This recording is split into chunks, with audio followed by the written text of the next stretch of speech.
Hi friends, welcome to Suja's vlog. இன்றைக்கி இந்த சேனலில் என்ன ரெசிபி பார்க்க போகிறீங்க அப்படின்னா பாகற்காய் பொடி அதுதான் பார்க்க போகிறீங்க. அதுக்கு 1/4 கிலோ அளவுக்கு பாகற்காய், வெள்ளை உளுந்து, இங்கே வந்து மகாராஷ்டிராவில் உடச்ச உளுந்து தான் கிடைக்கும்.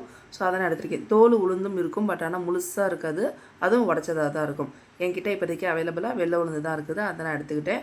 1/4 கிலோ அளவுக்கு 100 கிராம் அளவுக்கு நான் உளுந்து எடுத்திருக்கேன். இப்போ பாகற்காயை நம்ம வந்து இது மாதிரி ரவுண்டாக கட் பண்ணிவிட்டு நம்ம வந்து உள்ளே இருக்கக்குள்ள விதையெல்லாம் எடுத்துடணும். வாஷ் பண்ணிங்கன்னா ஈரப்பதம் எல்லாமே வச்சுக்கோங்க. அதுக்கப்புறம் நம்ம வந்து செய்கிறதுக்கு ஈஸியாக இருக்கும். ஈரப்பதம் இருந்துச்சுன்னா நமக்கு செய்கிறதுக்கு கொஞ்சம் நமக்கு டைம் எடுக்கும். இது மாதிரி நல்லா விதையெல்லாம் எடுத்துகிட்டு நமக்கு பாகக்காய் மட்டும் வச்சுக்கோங்க. உங்களுக்கு எந்த சைஸில் வேணுமோ அதுக்கு தகுந்த மாதிரி நீங்கள் எடுத்துக்கோங்க. ஸோ நெக்ஸ்ட்டு வந்து பார்த்திங்க அப்படின்னா நம்ம இதை வெறும் கடாயில் வறுக்க போகிறோம். கடாய் ஹீட் ஆனதும் ஃபஸ்ட்டு நம்ம உளுந்து வறுத்துக்கிறோம். எடுத்து வச்சுருக்க உளுந்து சுத்தம் பண்ணிவிட்டு அதை நம்ம வந்து ட்ரை ரோஸ்ட் பண்ண போகிறோம். நம்ம கோல்டன் கலர் வர வரைக்கும் வறுத்து எடுத்துக்கலாம். 100 கிராம் உளுந்து, 1/4 கிலோ பாகற்காய்க்கு 100 கிராம் உளுந்து, அடுத்து 50 கிராம் துவரம் பருப்பு. ஸோ இதை நம்ம ஒரு 80% வறுத்து இந்த மாதிரி வந்ததுக்கப்புறம் இது கூட 2 ஸ்பூன் பாசிப்பருப்பு, 2 ஸ்பூன் பொட்டுக்கடலை அதையும் சேர்த்துக்கலாம். இது நமக்கு கொஞ்சம் ரோஸ்டாகி வந்ததுக்கப்புறம் இது கூட 1 ஸ்பூன் அளவுக்கு எள்ளு, அதையும் நல்லா சுத்தம் பண்ணிவிட்டு வறுத்துக்கோங்க. இது எள்ளு நமக்கு பொடிச்சு வரும், அப்படியே வெடித்து வரும்.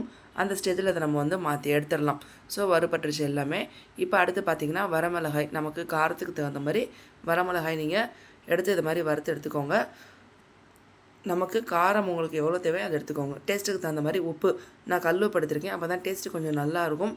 பொடிய வகைகள்லாம் நம்ம இது மாதிரி செய்யும்போது கொஞ்சம் லைஃப் டைம் நல்லாயிருக்கும். கல் உப்பை நம்ம வறுத்து சேர்க்கும்போது 1/2 ஸ்பூன் உப்பு. அடுத்து பாகற்காயை நம்ம இதே மாதிரி வெறும் கடாயில் வறுத்து எடுக்க போகிறோம். பாகற்காய் வந்து நிறைய மெத்தடில் நீங்கள் யூஸ் பண்ணலாம்.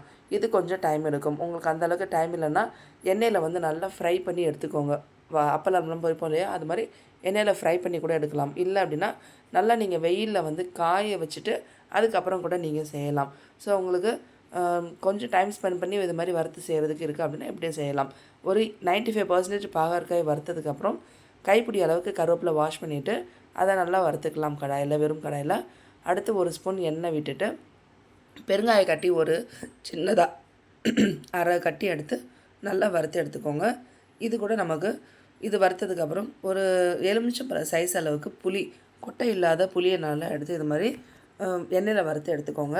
அப்போ தான் நமக்கு வந்து அந்த பச்சையாக இல்லாமல் கிறிஸ்பினஸ் வந்து நமக்கு கிடைக்கும். வறுக்கிறதுக்கு அரைக்கிறதுக்கு ஈஸியாக இருக்கும். இதெல்லாம் லைஃப் டைம் வந்து நமக்கு பொடிக்கு கொஞ்சம் ஸ்பேன் நல்லாவே கொடுக்கும். அதுக்காக தான் 6 மாதம் ஆனாலும் இந்த பொடி எதுவுமே ஆகாது. வெளியில் வச்சு சாப்பிட்லாம், ஃப்ரிட்ஜில் வச்சு சாப்பிட்டிங்கன்னா வருஷக்கணக்கில் வச்சு சாப்பிட்லாம். அடுத்து அந்த மிஞ்சிருக்க எண்ணெயில் 95% வந்து ஃப்ரையான பாகக்காயை போட்டு நல்லா ஃப்ரை பண்ணிக்கணும். ஏன்னா கொஞ்சம் அங்கங்கே பச்சை பச்சையாக தெரியுது பார்த்தீங்கன்னா பாகக்காய், இதுவும் நமக்கு வந்து நல்லா ஃப்ரை ஆகி வந்துடும். அடுத்து இதில் நம்ம இப்போ அரைக்கலாம். ஆறுனதுக்கப்புறம் பெருங்காய கட்டியை கொஞ்சம் உடச்சி சேர்த்துக்கோங்க. முழுசாக சேர்த்திங்கன்னா பிளேடு உடஞ்சிடும். இது நான் பிகினர்ஸ்க்காக சொல்கிறேன். அடுத்து வரமிளகாய் இது மாதிரி உடச்சி சேர்த்துக்கோங்க. இது ரெண்டையும் நம்ம ஃபஸ்ட்டு அரைச்சிக்கலாம். அரைச்சிக்கிட்டு அடுத்து வறுத்து வச்சுருக்க பருப்பு, உப்பு, அது எல்லாத்தையும் சேர்த்து ஒன்றா அரைச்சிக்கலாம். இதை நம்ம அரைச்சிட்டு நெக்ஸ்ட்டு கருவேப்பிலை, இது மாதிரி 1 by 1 அரைச்சிங்கன்னா உங்களுக்கு ஈஸியாக அரைப்படும். மொத்தமாக போட்டிங்கன்னா உங்களுக்கு ஒன்று அரைச்சி ஒன்று அரைக்காமல் இருக்கும்.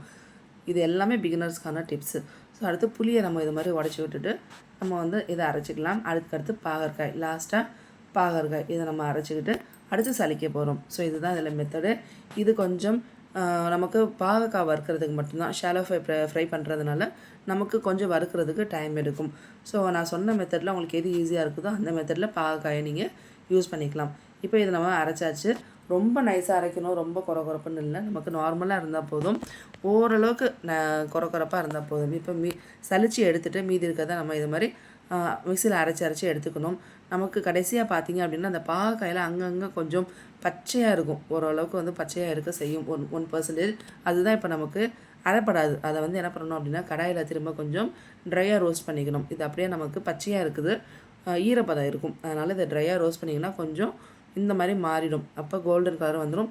இது நல்லா ஆறுனதுக்கப்புறம் அரைச்சிட்டு இதை இது மாதிரி சளிச்சோம் அப்படின்னா இவ்வளோ தான் நமக்கு அதில் வேஸ்டேஜ். அவ்வளோதான், இதுக்கு மேலே நம்ம அரைக்க முடியாது. இப்போ இந்த கலரை பார்த்திங்களா, இது வந்து வெறும் பாவக்காய், அதனால தான் இந்த கலரில் இருக்குது.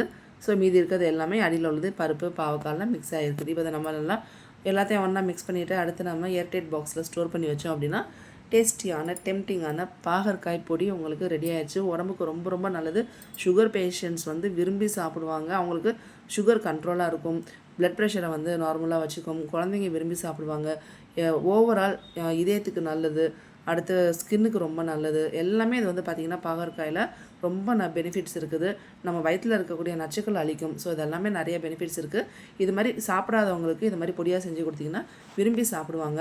இட்லி, தோசை, சட்னி, சப்பாத்தி, ரொட்டி, சாதத்துக்கு எல்லாத்துக்குமே நீங்கள் வந்து யூஸ் பண்ணிக்கலாம். பிடிச்சிருந்தா மறக்காமல் சப்ஸ்கிரைப் பண்ணிவிடுங்க. Thanks for